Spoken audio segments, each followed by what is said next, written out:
ایک ذرہ بھی اس کی غذا کا روشنی کے بغیر نہیں بن سکتا. روشنی نہ ہو تو یہ سب پودے مر جائیں گے. اس لیے قرآن کریم فرماتا ہے کہ وہ جن کی شاخیں بلند ہیں ان کے اوپر تو کوئی چیز سایہ بھی نہیں کرتی، ان پر ہمیشہ آسمان کی روشنی پڑتی رہتی ہے اور ان کا پھل دائمی ہو جاتا ہے. کوئی موسم ہو، خزاں ہو یا بہار، اس سے مستثنا، اس سے بے نیاز ہو کر وہ ہمیشہ ہر حال میں اپنا پھل دیتے چلے جاتے ہیں. اس کا مطلب ہے مومن کا ثبات قدم ہے جو یہاں دکھایا گیا ہے. جڑ کے پیوستہ ہونے سے مراد اس کا ثبات قدم ہے. جن کو زمین میں ثبات قدم نصیب ہو جائے، جہاں سے اکھاڑ پھینکنے کی ان کو باتیں کی جاتی تھیں، وہاں ان کو ثبات نصیب ہوتا ہے، تو پھر آسمان پر ان کی شاخیں بلند ہوتی ہیں اور اللہ تعالیٰ کے فضل کے ساتھ پھر ان کو ہمیشہ پھل لگتے ہیں. مراد یہ ہے بہار ہو، خزاں ہو، انہوں نے بڑھنا ہی بڑھنا ہے. بہار آئی ہے اس وقت خزاں میں، لگے ہیں پھول میرے بوستاں میں. اس میں اسی مضمون کی طرف حضرت مسیح علیہ السلام نے اشارہ فرمایا ہے کہ دنیا کے لیے خزاں ہوگی، مگر ہم تو ہر حال میں بڑھتے ہی چلے جاتے ہیں. ہمارے اوپر تو کوئی ایسا خزاں کا موسم نہیں آتا جس میں ہماری ترقی رک جائے. تو یہ ایک بہت بڑا نشان ہے، اور یہ وہ نشان ہے جو دراصل اس مطالبے کی طرف ذہن کو پھیر دیتا ہے کہ کوئی وہ سلطان لا کے دکھاؤ. وہ بات ختم ہو چکی ہے، لیکن اب اپنے طور پر اللہ تعالیٰ بتا رہا ہے کہ ان کی سلطان مانگتے ہو، ان کی تو یہ سلطان ہے کہ تم ان کو اکھیڑ نہیں سکتے. جو چاہو کر لو، ان کو ان کے مسلک سے، ان کے موقف سے اکھیڑ نہیں سکتے. ان کی جڑیں پیوستہ ہوتی ہیں اور تمہارے اندر، تمہارے سامنے ہیں. تم اکھیڑ سکتے ہو بظاہر، کیونکہ تمہاری دسترس میں ہیں، لیکن کچھ نہیں کر سکتے. اور ان کی شاخیں بلند ہوتی ہوتی آسمان تک پہنچتی ہیں. آسمان سے ان کو الہام، کشوف، رویا اور مبشرات عطا ہوتی رہتی ہیں اور ہر حال میں ہوتے ہیں. علاوہ ازیں آسمان سے ان کو مدد ملتی ہے اور یہ نشو و نما دکھاتے چلے جاتے ہیں، بڑھتے چلے جاتے ہیں. تم ان کو روک نہیں سکتے. اب یہ جو سلطان ہے، یہ اللہ تعالیٰ نے جماعت احمدیہ کو اس شان کے ساتھ عطا کی ہے کہ بالکل دشمن بے بس ہو بیٹھا ہے، بے اختیار ہے، منہ سے جھاگے نکالتے ہیں، وہ کچھ نہیں کر سکتے. دو ہاتھوں سے چھاتیاں پیٹتے ہیں کہ کسی طرح روکو ان کو. آوازیں دے رہے ہیں کہ حکومت روکے ان کو، فلاں روکے، سعودی عرب روکے، اور کچھ نہیں تو برٹش گورنمنٹ روکے ان کو. یہ وہاں بیٹھے کیا کر رہے ہیں؟ وہ جو جن کو پودا کہتے تھے، وہ ان کو نصیحتیں کر رہے ہیں کہ اس کو نکالو یہاں سے، یہ تم لوگوں کو کھا جائیں گے. یہ چٹھیاں جاتی ہیں برٹش گورنمنٹ کو، کئی ہم تک واپس بھی پہنچتی ہیں کہ مولوی تمہارے متعلق یہ لکھ رہے ہیں کہ برٹش حکومت کو سب سے بڑا خطرہ احمدی جماعت سے ہے، ان کو اکھیڑ کو یہاں سے پھینک دو اپنے وطن سے. لیکن نہ وہاں سے اکھیڑ سکتے ہیں، نہ یہاں سے اکھیڑ سکیں گے. ان کو اختیاری کوئی نہیں. اور اس پودے نے تو ہر موسم میں، ہر حال میں پھل لانا ہی لانا ہے. تو اس سے بڑا غلبے کا نشان اور کیا ہو سکتا ہے؟ اس کو سلطان کہتے ہیں.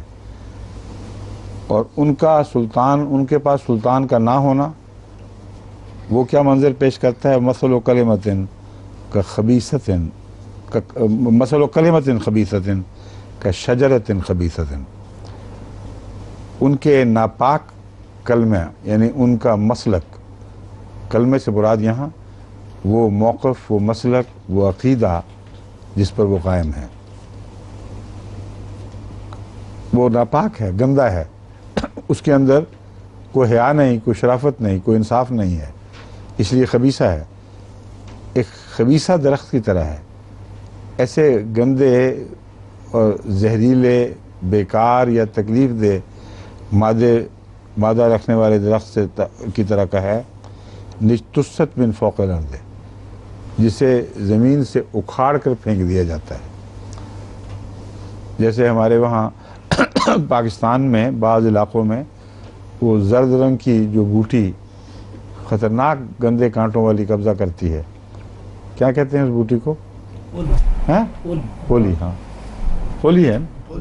ہاں بڑی بےہودہ چیز ہے وہ چلتے چلتے ہمیں شکار میں کئی دفعہ پاؤں ذرا بھی لگ جاتی تھی، بدن کپڑوں کے اندر بھی کاٹ دیتی تھی اور پھر بڑی تکلیف پہنچاتی ہے اور کوئی مقصد اس کا بظاہر نظر نہیں آتا.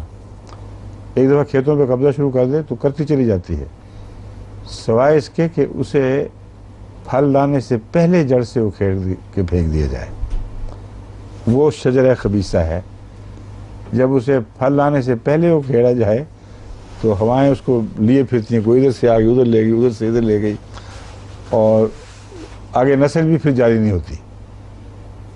تو یہ کلمہ خبیثہ کی مثال ایسے پودے کی طرح ہے جسے پھل لانے سے پہلے اکھیڑ دیا جاتا ہے اور پھر اس کا کچھ بھی نہیں رہتا. پہلے چونکہ دائمی پھل کا مضمون ہے، اس لیے پھل لانے سے پہلے کا مضمون میں اس میں شامل سمجھتا ہوں. اور چونکہ مثال دی گئی ہے کہ اکھیڑی جاتی ہیں یہ بوٹیاں، تو ہم جانتے ہیں کہ انہیں اگر پھل لانے کے بعد اکھیڑا جائے تو بیکار ہوتا ہے، وہ اور بھی زیادہ کھیتوں کو بھر دیتی ہیں گند سے. اس لیے لازم ہے کہ پھول پھل میں تبدیل نہ ہوئے ہوں تو ان کو اکھیڑ دیا جائے. یہاں بھی یہ پارکوں کے محافظ جو ہیں یہی کرتے ہیں. بعض خطرناک قسم کے گھاس بوٹیاں وغیرہ جب اگتے ہیں تو ان کو اب پیشتر اس کی وہ پھل لائیں، جب ان کی جسمانی نشو و نما پوری ہو چکی ہوتی ہے ان کو اکھیڑ کے پھینک دیتے ہیں، پھر وہاں کچھ نہیں اگتا. تو یہ ان کی مثال ہے.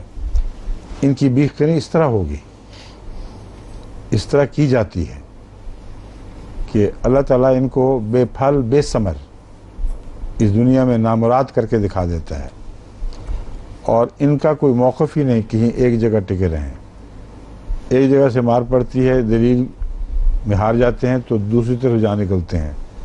یعنی مومنوں کے دلائل کے تھپیڑے یا ان کی سلطان کے تھپیڑے انہیں کبھی اس طرف دھکیل دیتے ہیں کبھی ادھر دھکیل دیتے ہیں، مگر بیکار اور بے اختیار. یثبت اللہ الذین آمنوا بالقول الثابت فی الحیات الدنیا. وہ درخت کی جڑوں کا میں نے ذکر کیا تھا کہ ان کا عقیدہ مضبوط ہوتا ہے.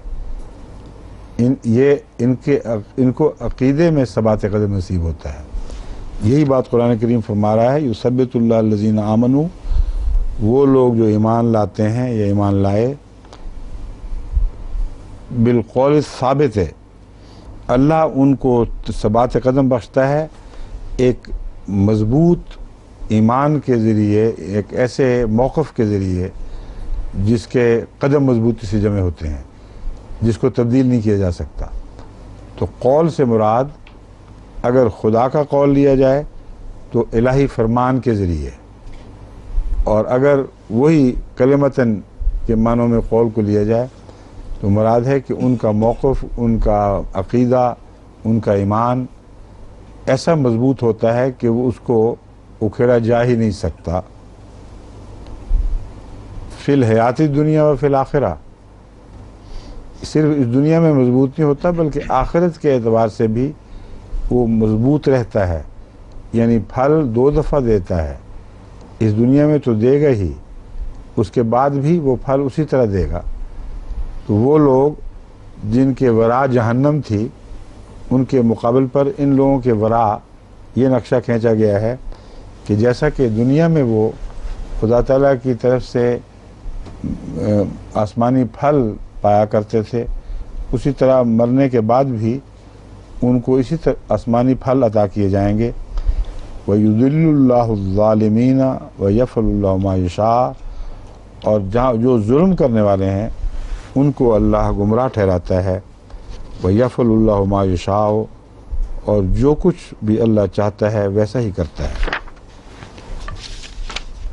اچھا بھی ہے، چند آیتوں کا مضمون باقی ہے، تلاوت نہیں ہونی ہے نا یہاں سے.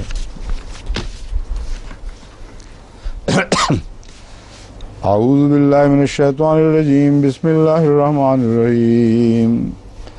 الم تر الی الذین بدلوا نعمت اللہ کفرا واحلوا قومهم دار البوار. جہنم یصلونہا وبئس القرار وجعلوا للہ اندادا لیضلوا عن سبیلہ قل تمتعوا فإن مصيركم إلى النار قل لعبادي الذين آمنوا يقيموا الصلاة وينفقوا مما رزقناهم سرا وعلانية من قبل أن يأتي يوم لا بيع فيه ولا خلال.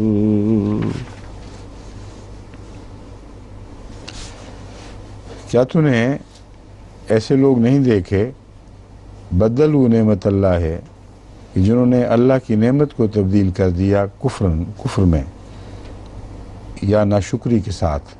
کفرن اگر حال لیا جائے تو ناشکری کرتے ہوئے، اور اگر مفعول بہی ہو تو نعمت کو کفر میں بدل دیا. وَأَحَلُّوا قَوْمَهُمْ دَارَ الْبَوَارِ، اور اپنی قوم کو ہلاکت کے گڑھے میں اتار دیا.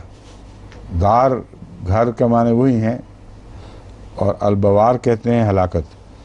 تو ہلاکت کے گھر میں اتارا نہیں جاتا، اردو میں اس کا ترجمہ ہلاکت کے گڑھے میں اتار دیا عین موضوع اور مناسب ہے.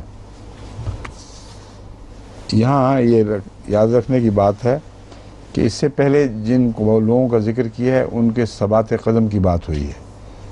فرمایا ہے مرتے دم تک ان کو ثبات نصیب ہوتا ہے، مرنے کے بعد بھی وہ اس پر قائم رہتے ہیں، اس لیے ان کے بگڑنے کا سوال ہی نہیں پیدا ہوتا. تو اب جن کا ذکر ہو رہا ہے وہ اگلی نسلیں ہیں. لازماً اس پہلی نسل کو جس کو خدا ثبات عطا فرماتا ہے، مرنے کے بعد بھی پھلوں کے اسی طرح وعدے فرماتا ہے جیسے اس دنیا میں عطا ہوئے، ان کا ذکر نہیں ہے، بلکہ وہ لوگ ہیں جو بعد میں آئے. خلفوا من بعدہم خلف من بعدہم خلف ہے نا. تو ایسی خلف آئی ان کے بعد جو ناخلف ثابت ہوئی، یعنی انہوں نے ایسی نسل پیچھے چھوڑی، یا ایسی نسل ان کی وارث بنی بعد میں آنے والی، جنہوں نے ان کی پاک عادتوں اور اچھی مثالوں کو پھر قائم نہیں رکھا، انہیں تبدیل کر دیے. وہی مضمون ہے کہ وہ لوگ تو نے نہیں دیکھے جنہوں نے اللہ کی نعمت ایک دفعہ پائی تھی، یعنی ان کے آباء و اجداد نے، اور یہ ناشکرے ثابت ہوئے، اور ناشکری کی بنا پر اس نعمت کو تبدیل کر دیا.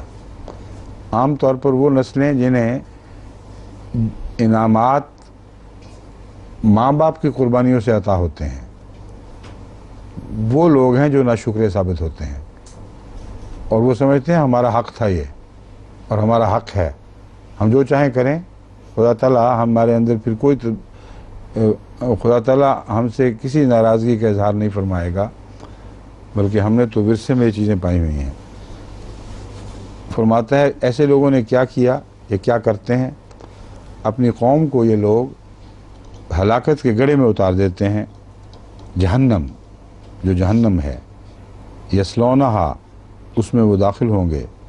وہ بئس القرار، اور کیا ہی بری ٹھہرنے کی جگہ ہے. اور انہوں نے خدا کے شریک بنا لیے، لیضلوا عن سبیلہ، تاکہ اس کے رستے سے وہ گمراہ کریں.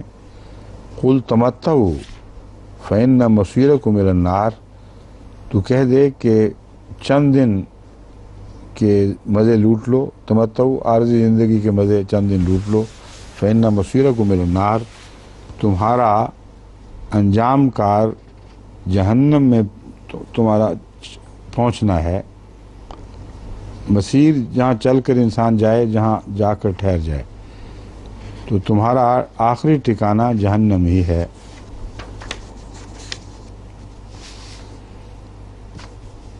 قل لعبادی الذین آمنوا یقیموا الصلاۃ وینفقوا مما رزقناہم سرا وعلانیۃ. اس ضمن میں ایک بات یہ یاد رکھ لیں، وجعلوا للہ اندادا لیضلوا عن سبیلہ. یہ جو خدا کے شریک ٹھہرانے کا مضمون ہے، اس کا ناشکری سے تعلق ہے. جو پہلے فرمایا گیا نا کہ انہوں نے نعمت کا شکر ادا نہیں کیا، یعنی خدا نے نعمت عطا فرمائی، اپنے ذمہ لگا بیٹھے. اور فیکٹرز کے ذمہ لگا بیٹھے. تو جب نعمت والے ہاتھ کو پہچانا ہی نہیں تو پھر لازماً دوسروں کو اس میں شریک بنایا، کبھی اپنوں کو، کبھی اپنے ماں باپ کی ہوشیاریوں اور چالاکیوں کو، کبھی اور دنیا کے وسائل کو جو اتفاق سے ان کو میسر آ گئے ہوں. تو اپنی ساری کامیابیاں ناشکری کی وجہ سے ان کی طرف منسوب کر دیں جنہوں نے اس میں کچھ بھی نہیں کیا تھا. اصل عطا کرنے والا خدا تھا، اس سے ناشکری کی اور دوسروں کی طرف متوجہ ہو گئے. جب یہ ہو تو شرک کے رستے کھل جاتے ہیں، شرک کا مضمون پھوٹ پڑتا ہے اس میں سے. تو فرمایا انہوں نے پھر انداد بنا لیے، ایک شریک نہیں، کثرت سے خدا کے سوا انہوں نے دوست اور شریک ٹھہرا لیے تاکہ خدا کے رستے سے لوگوں کو گمراہ کریں. قل تمتعوا فإن مصيركم إلى النار قل لعبادي الذين آمنوا يقيموا الصلاة وينفقوا مما رزقناهم. تو کہہ دے لعبادی الذین، میرے بندوں سے جو ایمان لائے ہیں، یقیموا الصلاۃ، نماز کو قائم کریں، وینفقوا مما رزقناہم، اور جو کچھ ہم نے ان کو عطا فرمایا ہے اس میں سے وہ خرچ کرتے چلے جائیں، سرًا وعلانیۃً، چھپ کر بھی اور ظاہری طور پر بھی. من قبل ان یاتی یوم، اس دن سے پہلے کہ جب نہ کوئی تجارت باقی رہے گی، نہ دوستی قائم رہے گی. یعنی یہ سب دروازے بند ہو چکے ہوں گے، دفاتر ختم ہو جائیں گے، اور پھر بغیر تجارت، بغیر دوستی کے سہارے کے تمہیں خود اپنے اعمال کے ساتھ خدا کے حضور پیش ہونا ہوگا.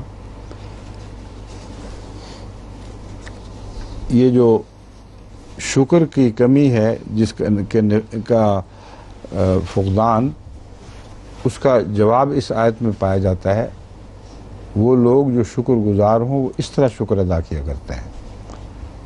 یہ ہو ہی نہیں سکتا کہ نماز قائم نہ کرو اور کہو بڑا شکر الحمدللہ بہت کچھ ملا ہمیں. کئی لوگ ایسے بھی کہتے رہتے ہیں.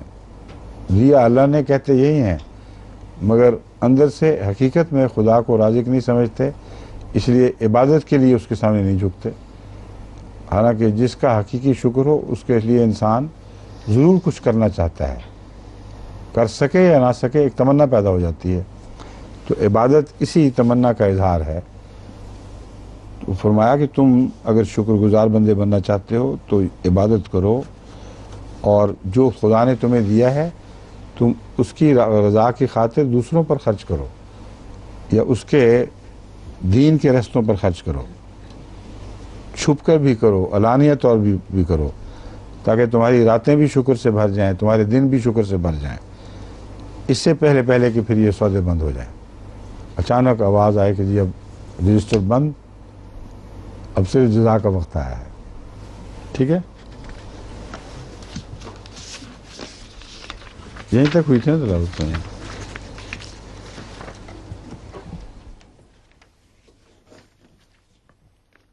اگلے ہفتے انشاءاللہ.